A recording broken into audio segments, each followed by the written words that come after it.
This is a 2010 987.2 Porsche Boxster, and seeing it makes me sad for two reasons. First of all, it's mine, and second of all, this is the last time I'm ever going to be able to film it because in a few days' time, I'm selling it to go off to a new home. I've owned this car for almost exactly 4 years. It was my first ever Porsche, and despite being an older base model, it felt special. It's been mostly reliable, fun to drive, pleasing to the eye, and overall a great car to own.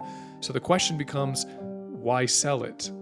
The weird part is I don't really have a definitive reason for why. You see, with most people, they sell it for financial reasons or because they're trying to make space for another car that's coming, but I don't have that. None of the reasons that people would normally sell their car. I was just driving around one day and the feeling really came to me that it was time to move on. But instead of getting all sentimental, I'll get to my final thoughts at the end of the video. What I really want to focus on is dollars. I thought it would be very interesting, now that I am parting ways with this car, to cover all of the costs associated with my owning it over the last 4 years. And I mean everything. Purchase, interest, tax, insurance, registration, fuel costs, maintenance, repairs, every dollar that I can find that I've been tracking over the course of ownership and put it all into one video. And hopefully that will answer the question of what does it really cost to own a 987.2 Porsche Boxster. I've curated all of the numbers to share with you guys, so I will show it on the screen right here on my right-hand side so you can follow along. I'll start by talking through the purchase price, and then I'll go over the actual cost of ownership.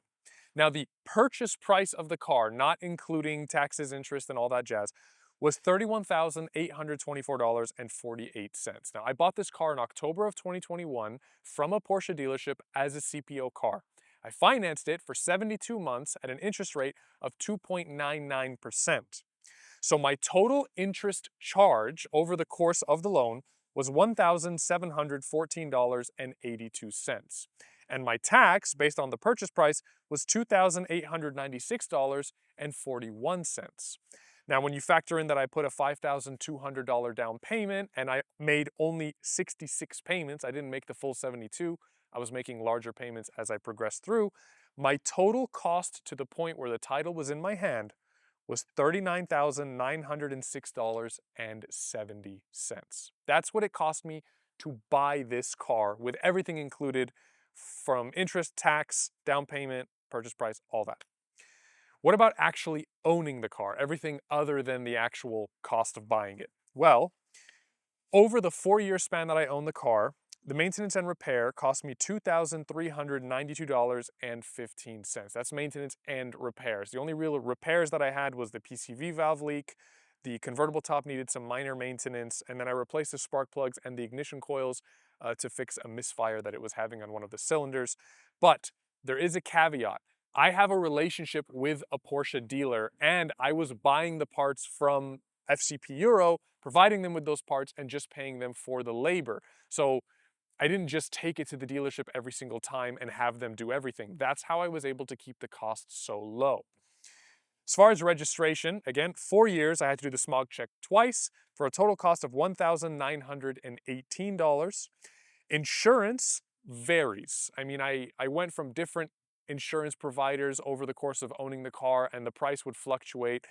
And I don't have perfect records, so I just took an average and I round out to about $3,600 over the course of ownership. And as far as fuel, same thing. I don't have perfect records, but I have enough data to be able to interpolate that I spent $1,353.59. That over the course of right around 5,200 miles and 4 years of ownership.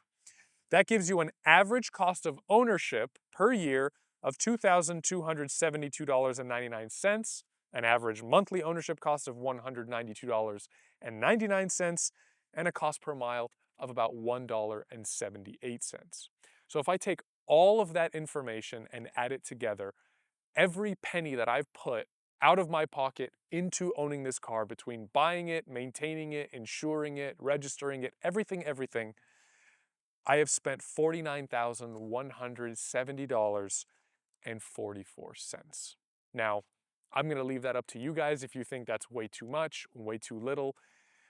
When I was putting this data together, something that I realized outside of buying the car, owning it hasn't really been that expensive. The most expensive part of ownership has actually been the car insurance, which is kind of crazy because it's not that expensive to insure. Over the course of owning the car, it's varied between $60 to $80 a month, depending on which carrier I was using, if I had other cars on the policy, etc.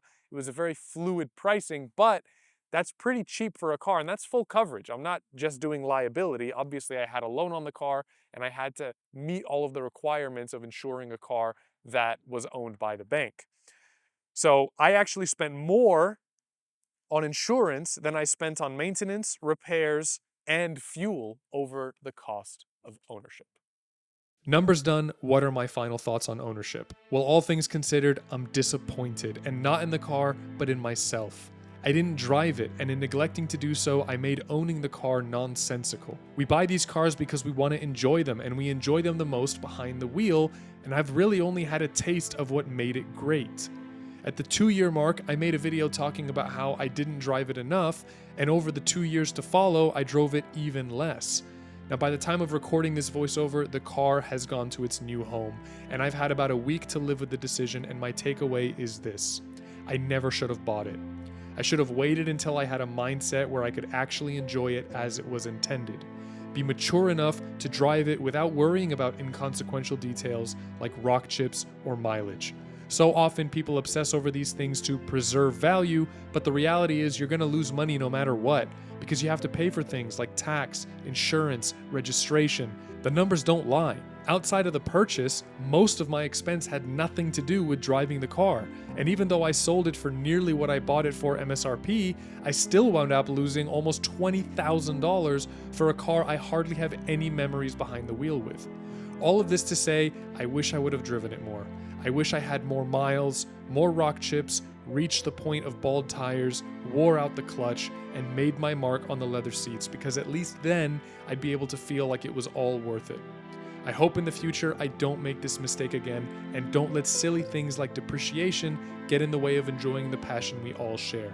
I feel like the car went to a good home, and I hope he enjoys it more than I did, because at the end of the day, it was a brilliant car, and I will regret letting it go for years to come.